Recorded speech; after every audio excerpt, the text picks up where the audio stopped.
नमस्कार, मैं हूं आशीष त्रिपाठी आपके साथ और आप देख रहे हैं इवनिंग एजेंडा। और ग्वालियर से इस वक्त की बड़ी खबर से शुरुआत करेंगे। दरअसल ग्वालियर में एक मामले में अखिल भारतीय विद्यार्थी परिषद के 2 कार्यकर्ताओं पर कार्रवाई की गई की जांच की होगी। दरअसल परिषद के 2 कार्यकर्ताओं पर की गई कार्रवाई की जांच होनी है। मुख्यमंत्री डॉक्टर मोहन यादव ने पुलिस महानिदेशक को जांच के निर्देश दिए हैं। दरअसल डकैती की धारा लगाने के मामले में कार्रवाई होगी, सही नहीं है ये। इन पर डकैती की धारा लगाई गई है जिस पर कार्रवाई की बात चल रही है और बताया जा रहा है कि आपराधिक पृष्ठभूमि के ये नहीं है, ये मानवीय संवेदनाओं से जुड़ा मामला है। सीएम डॉक्टर मोहन यादव ने कहा कि मामला संज्ञान में आया है और इनके विरोध का तरीका गलत था। सभी परिस्थितियों को देखते हुए जांच कर कार्रवाई की जाएगी। दरअसल अखिल भारतीय विद्यार्थी परिषद के छात्र घायल कुलपति के इलाज के लिए जज की कार से लेकर अस्पताल गए थे, जिसके बाद छात्रों के खिलाफ कार्रवाई की गई जिसका विरोध किया जा रहा है। सुशील हमारे सहयोगी इस वक्त हमारे साथ मौजूद हैं। सुशील, अब मामले की जांच के लिए सीएम ने भी निर्देश दे दिए।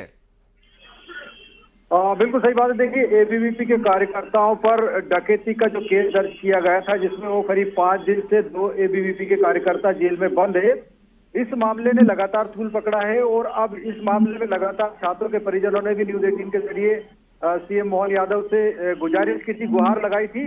और यही वजह है कि सीएम डॉक्टर मोहन यादव की तरफ से अब इस पूरे मामले की जांच के निर्देश दे दिए गए हैं। सीएम की तरफ से में सीएम के हवाले से कहा गया है कि एबीवीपी की कार्यकर्ताओं पर डकैती की धारा लगाना न्यायोचित नहीं लगता है। सीएम ने कहा है कि ये कार्य मानवीय दृष्टिकोण से सही था, लेकिन छात्रों का तरीका गलत था। हालांकि मानवीय संवेदनाओं से जुड़ा मामला है, लिहाजा मेरे संज्ञान में ये बात आई है, तो संपूर्ण स्थितियों को देखते हुए जांच के लिए न्यायपूर्ण कार्रवाई किया जाना उचित होगा। इसलिए जांच का इसमें निर्देश दिया गया है डीजीपी को मोहन यादव की तरफ से। तो अब निश्चित तौर पर सीएम के इस निर्देश के बाद इस मामले की एक तरह से पुलिस द्वारा फिर से जांच की जाएगी और जांच करने के साथ ही इसमें जो भी वैधानिक तरीके से इनको लाभ दिया जा सकता है उसकी कार्रवाई होगी। निश्चित तौर पर माना जा रहा है कि मंगलवार को जब इन छात्रों की बेल पर सुनवाई होगी तो कहीं ना कहीं कोर्ट भी इस मामले में संज्ञान बहुत शुक्रिया आपका सुशील इस पूरे मामले पर जानकारी के लिए। और सागर से अगली बड़ी खबर आपको बता दें, लापता 2 बच्चियों का शव बरामद हुआ। आपको बता दें कि कुएं में तैरता हुआ यह शव मिला है। 3 दिन से लापता थी नाबालिग। आपको बता दें कि विनायका थाना क्षेत्र के राख गांव का यह पूरा मामला है। बेहद संदिग्ध परिस्थितियों में शव मिला है। कुएं के अंदर तैरता हुआ शव बरामद किया गया। और इस पूरे मामले में विनायका थाना क्षेत्र के राख गांव के इस घटनाक्रम में कई सवाल उठ रहे हैं। कुएं में तैरता हुआ बच्ची का शव मिला। 3 दिन से यह बच्ची लापता थी और विनायका थाना क्षेत्र के राख गांव का यह पूरा मामला है।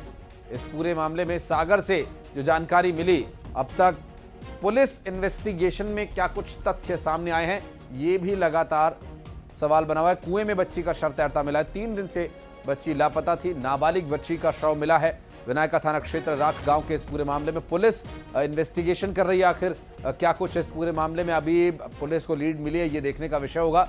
फिलहाल 2 बच्चियों का शव बरामद हुआ, कुएं में तैरता हुआ शव मिला। 3 दिन से लापता थी नाबालिग।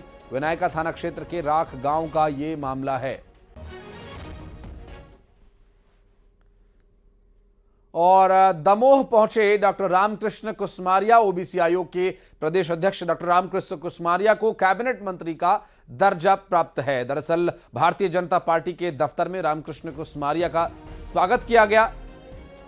हटा में भी उनका स्वागत किया गया था और बीजेपी दफ्तर पहुंचे रामकृष्ण कुसमारिया को सम्मानित किया गया, उनका स्वागत किया गया। और इसी तरह से हटा में भी उनका भव्य स्वागत किया गया था। दमोह पहुंचे हैं इस वक्त रामकृष्ण कुसमारिया और वहां पर भारतीय जनता पार्टी कार्यकर्ताओं ने उनका स्वागत किया। अब चूंकि जिस तरह से अभी नई सरकार का गठन हुआ है, इसमें पहली ये राजनीतिक नियुक्ति रामकृष्ण कुसमारिया की थी। ओबीसी आयोग के अध्यक्ष बनाए गए थे और ओबीसी आयोग के अध्यक्ष बनाए गए रामकृष्ण कुसमारिया। चूंकि इस तरह की जो राजनीतिक नियुक्तियां होती हैं उसमें कैबिनेट मंत्री का दर्जा प्राप्त इनको है और जो सुविधाएं या जो पावर एक कैबिनेट मंत्री के पास होती है लगभग वही रामकृष्ण कुसमारिया के पास भी, क्योंकि ओबीसी आयोग के ये अध्यक्ष बनाए भी गए हैं और सरकार में ये सलाह दे सकते हैं, अपनी ओपिनियन रख सकते हैं और जिस पर सरकार विचार कर सकती है। तो इस तरह से कैबिनेट मंत्री का भी दर्जा इनको प्राप्त है और दमोह पहुंचे थे तो कार्यकर्ताओं ने भव्य स्वागत रामकृष्ण कुसमारिया का किया।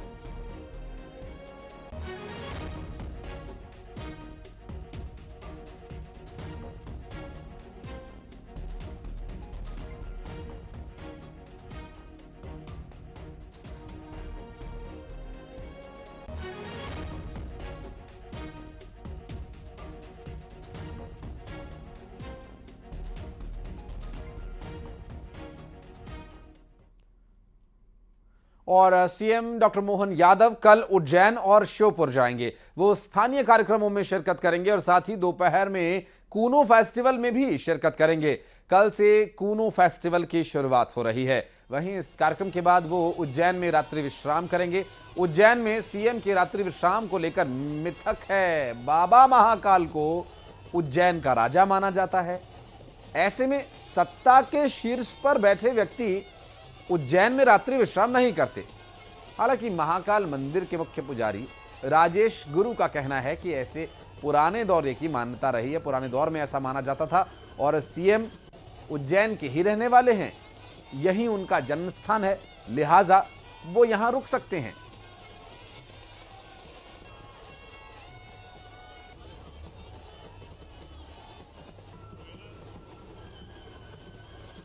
मुख्यमंत्री जी के लिए तो वो विषय इसलिए नहीं है कि वो उनका जन्म उज्जैन के हैं, उज्जैन निवासी है, गृह नगर है मुख्यमंत्री जी का, तो वो रह सकते हैं, कोई दिक्कत नहीं। हाँ, बाहर से आने वाले जैसे राजाओं के लिए होता था कि वो आते हैं तो दर्शन करके चले जाते थे उस समय। हाँ, नहीं रहते थे नगर में। बाकी अब भाई साहब का तो जन्म उज्जैन के हैं, वो निवासी है, गृह नगर उनका, तो वो रह सकते हैं। और मध्य प्रदेश में कांग्रेस की हार पर दिल्ली तक मंथन किया गया। इस बीच विधायक नितेंद्र सिंह राठौर के बयान के सामने आने के बाद चर्चा और तेज हो गई। दरअसल नितेंद्र सिंह ने कहा कि उम्मीद है कि पार्टी नए और युवा चेहरों को मौका देगी। वरिष्ठ और युवाओं के बीच तालमेल होना चाहिए। 18 दिसंबर से शुरू हो रहे सत्र के लिए कांग्रेस तैयार है। बीजेपी के वादों पर नजर रखेंगे, जो उन्होंने वादे किए कब तक पूरे होंगे ये भी देखना होगा। एक्साइटेड है कि 18 तारीख को जो सत्र शुरू हो रहा है, तो हम सबको भी इंतजार है और क्योंकि पहली बार मैं भी विधायक बना हूं, तो हम सब भी देखना चाहते हैं। काफी मेरे स्वर्गीय पिताजी, जिनका अनुभव काफी लंबा रहा राजनीति में, लेकिन मेरी शुरुआत है, तो मेरा प्रयास यही है कि जनता की सेवा जो हमने रास्ता चुना है उसमें कोई कमी ना हो और उसमें आगे निरंतर आगे बढ़ते रहे। तो मुझे विश्वास है कि आने वाले समय में एक वरिष्ठ और नौजवानों का एक संतुलित तालमेल देखने को मुझे लगता है आगे संगठन में हम सबको मिलेगा। और मुझे भी उम्मीद है कि नौजवान साथियों को ज्यादा से ज्यादा हमारी पार्टी मौका दे, जिससे हम सब भी अपने क्षेत्र में काम करके दिखा सके। और इस बीच रायसेन से एक बड़ी खबर यह आई, जहां पर एक 3 साल के बाघ का शव मिला है। आपको बता दें कि आशंका यह जताई जा रही है कि 2 बाघों के बीच हुई लड़ाई में इसकी मौत हुई हो सकती है। दरअसल वन विभाग इस पूरे मामले की जांच पड़ताल भी कर रहा है। ओबेदुल्लागंज वन मंडल का यह पूरा मामला है। एक बाघ जिसकी उम्र लगभग 3 साल बताई जा रही है और ऐसी आशंका जताई जा रही है कि 2 बाघों के बीच हुई लड़ाई में उसकी मौत हुई हो सकती है। हालांकि अभी जिस तरह से वन विभाग जांच कर रहा है, जांच पड़ताल के बाद स्पष्ट हो पाएगा कि आखिर क्या बाघ की मौत का कारण रहा। और अभी फिलहाल इस पूरे मामले में जो आशंका है वो ये कि 2 बाघों के बीच हुआ विवाद या द्वंद्व, जो 2 बाघों की लड़ाई के चलते इस बाघ की मौत हुई हो सकती है। बुरहानपुर में 2.5 महीने पहले नगर निगम इंजीनियर आयुष वर्मा की आत्महत्या के मामले में एक नया मोड़ आया है। पुलिस ने निगम के ठेकेदार सुमित वारुडे पर आत्महत्या के लिए उकसाने और धमकाने का मामला दर्ज किया है। एसपी देवेंद्र पाटीदार ने बताया कि अतिरिक्त राशि भुगतान कटौती का यह मामला था, जिसका विरोध किया जा रहा था। तनाव में आकर इंजीनियर आयुष ने चलती ट्रेन से छलांग लगा दी थी। पुलिस ने आरोपी ठेकेदार सुमित वारुडे के खिलाफ मामला दर्ज कर कार्रवाई शुरू कर दी है। सुमित निगम पार्षद बताया जा रहा है। निगम का कोई ठेकेदार है सुमित बारोड़े, उसके द्वारा धमकाया गया था और ऐसी परिस्थितियां उत्पन्न की गई जिसके कारण उसने आत्महत्या की थी। उसमें 306 IPC का प्रकरण सुमित बारोड़े के खिलाफ पंजीकृत किया। इस बात को लेकर धमकाया जा रहा था। उस मामले के अंदर ये था कि कुछ उनको एक्स्ट्रा पेमेंट हो गया था जिसका वो डिडक्शन करना चाहता और कहीं ना कहीं उस पैसे का विरोध, डिडक्शन करने का विरोध किया जा रहा था, उसके चलते परिस्थिति।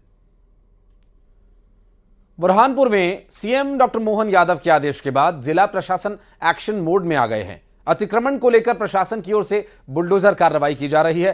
प्रशासन ने अतिक्रमणकारियों पर एक्शन शुरू कर दिया है। प्रशासन ने जय स्तंभ से इकबाल चौक, सुभाष चौक पर अतिक्रमण को हटाया। कार्रवाई को देख दुकानदारों ने खुद अतिक्रमण हटा लिया।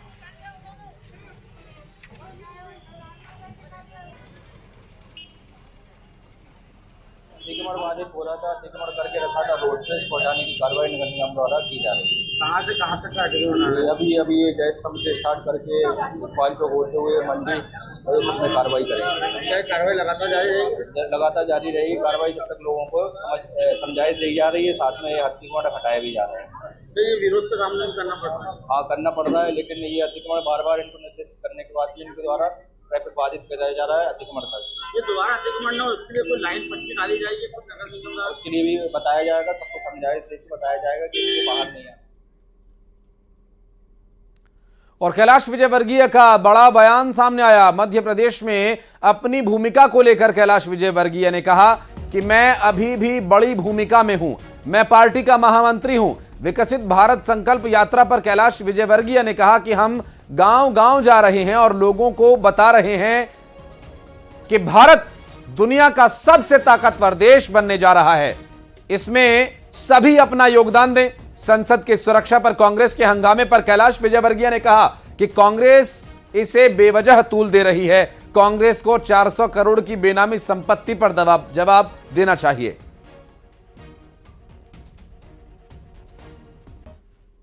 दिखेंगे मध्य प्रदेश अभी बड़ी भूमिका में हम महामंत्री हैं। मंत्री बड़ी भूमिका में दिखेंगे मध्य प्रदेश अभी बड़ी भूमिका में हम महामंत्री हैं। मंत्री बड़ी भूमिका में दिखेंगे मध्य प्रदेश अभी बड़ी भूमिका में हम महामंत्री हैं। मंत्री धमतरी के सिहवा से निकलने वाली महानदी के पास की रेत का अवैध खनन हो रहा है। प्रशासन ने सिर्फ 4 खदानों को ही खनन की इजाजत दी है, लेकिन जमीनी हकीकत इससे अलग है।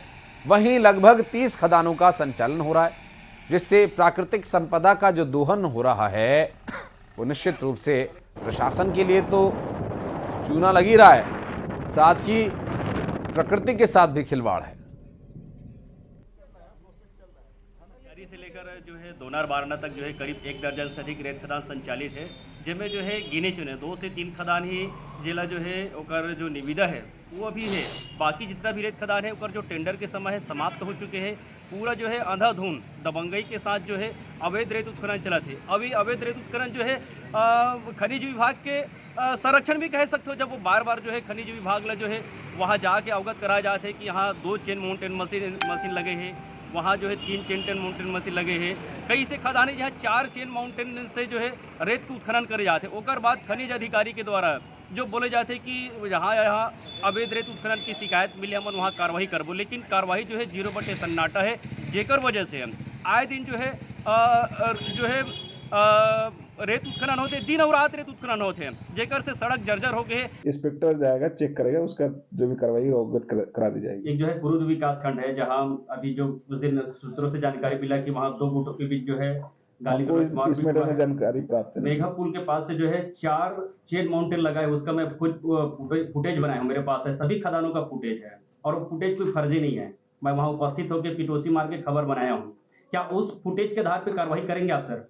हमारा इंस्पेक्टर जाएगा, फुटेज को देखेंगे, उसका जो भी कार्रवाई करेगी, रिपोर्ट प्राप्त करेंगे, उसके बाद आपको अवगत करा दी जाएगी। धमतरी जिला जहां से महानदी निकलती है और इस महानदी से रेत भी बड़े पैमाने पर निकलता है। धमतरी जिले में फिलहाल सिर्फ 4 खदानें हैं जिन्हें स्वीकृति मिली हुई है। उसके अलावा बाकी खदानों पर अभी प्रतिबंध है, उन्हें अनुमति नहीं मिली। लेकिन मेरी दाईं तरफ देखिए, ये महानदी है और यहाँ पर खुलेआम ट्रैक्टर से रेत की निकासी देखी जा सकती है। लगभग 12 से 13 ट्रैक्टर अभी नज़र में, जो जहाँ तक हमारी नज़रें जा रही है हमको दिखाई दे पा रहा है। ऐसे ही आगे जहाँ तक नदी में रास्ता है ट्रैक्टर जाने का, वहाँ वहाँ खुलेआम ट्रैक्टर से, हाईवा से, मशीनों से रेत की निकासी जा रही है। खनिज विभाग इन तमाम सवालों पर और आरोपों पर साफ बचकर निकलने की कोशिश करता है कि हमारे अधिकारी जाएंगे और उन पर कार्रवाई की जाएगी, लेकिन अभी तक ऐसा कोई उदाहरण खनिज विभाग ने पेश नहीं किया जिससे ये लगे कि वो सिंसियर हैं और इस अवैध खदान को, अवैध खुदाई, अवैध परिवहन, सब कुछ अवैध है, इसे रोकने में कोई भी प्रयास करने की कोशिश की गई हो। बड़ा सवाल ये है कि आखिर ये सब इतना खुलेआम कैसे चल सकता है? क्या रेत माफिया, रेत के अवैध कारोबारी सरकार पर और सिस्टम पर इतने हावी हैं कि इन्हें रोका नहीं जा सकता, या फिर खनिज विभाग खुद इनसे साठगांठ करके खुद अपनी जेब भर? तमाम सवाल हैं जिनके जवाब सामने आने चाहिए।